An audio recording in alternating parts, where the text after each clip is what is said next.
खुशपुर को निकलते हैं उनको डेडिकेट किया है भट्टी साहब के नाम पर। जब उन्होंने घर की मालिक को बिलजबुल कहा,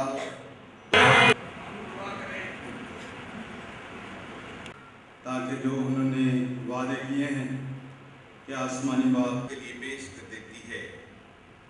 आज हम सबों को खुदा ये